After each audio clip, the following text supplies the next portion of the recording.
2025학년도 대학 수학 능력 시험 6월 모의 평가가 어제 치러졌는데요. 올해 수능의 난이도를 가늠할 수 있는 잣대인 만큼 수험생들은 앞으로 어떻게 준비해 나가야 할지 판단할 수 있는 시험이었습니다. 이번 모의 평가 출제 경향과 수험생 대비 방법 등을 신병철 기자가 짚어봤습니다. 한국교육과정평가원의 6월 모의 평가는 지난해 수능과 비교해 국어와 수학은 약간 쉬웠지만 영어는 어려웠다는 반응이 많습니다. 지난해 수능이 이른바 불수능이었던 만큼 수험생들에게는 대체로 어렵게 느껴졌습니다. 특히 영어가 어렵게 출제되었습니다. 새로운 유형은 없었고 EBS 연계율은 50% 수준이지만 지문이 어렵게 나와 독해에 시간이 걸렸습니다. 빈칸 추론과 간접쓰기 유형에 더해서 대의 파악 유형이 까다로웠고 어법 어휘 유형도 조금 어렵게 출제됐다는 평가입니다. 이 정도 난이도로 나오면 아마 작년의 수능과 같은 형태가 반복될 것으로 생각되어 최상위권 아이들이 최저를 맞추는데 어려움을 많이 겪을 것으로 생각이 됩니다. 국어는 지난해 수능과 비교해 전체적으로 약간 쉬웠다는 평가가 나옵니다.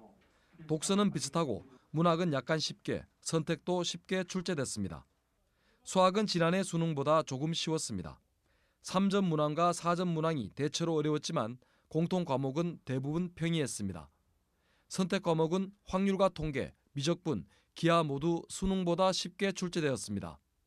지난해 수능보다 다소 쉽게 출제될 수 있겠지만 의대 정원 확정에 본 수능에 반수생이 유입될 가능성이 커져 여전히 변별력 확보를 유지할 것으로 예상됩니다.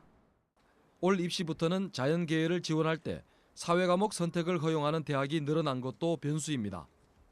이 때문에 이번 6월 모의평가에서는 처음으로 사회탐구 지원자가 과학탐구 지원자를 넘어섰습니다.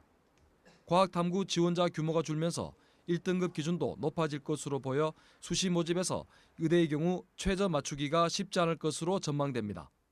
의대 정원, 무전공 확대 등으로 예전에 비해 상위권 졸업생의 참여가 높을 것으로 보여 변별력 있는 문제는 여전히 출제될 것으로 보여 최상위권은 변별력 문제에 대한 적응이라든지 시간 안배 등을 점검해야 될 것으로 보입니다. 이번 6월 모의평가에는 응시자 47만 4,133명 가운데 18.7%인 8만 8,698명이 졸업생입니다. 따라서 N수생 유입 증가에 따른 성적 변화도 확인할 필요가 있습니다. 입시 전문가들은 수능이 문제은행식이 아니라 매번 새롭게 출제되기 때문에 수험생들이 한국교육과정평가원이 개념을 활용하는 방법과 물음의 방법, 선택지 구성 방법 등을 분석해야 한다고 조언하고 있습니다. MBC 뉴스 신병철입니다.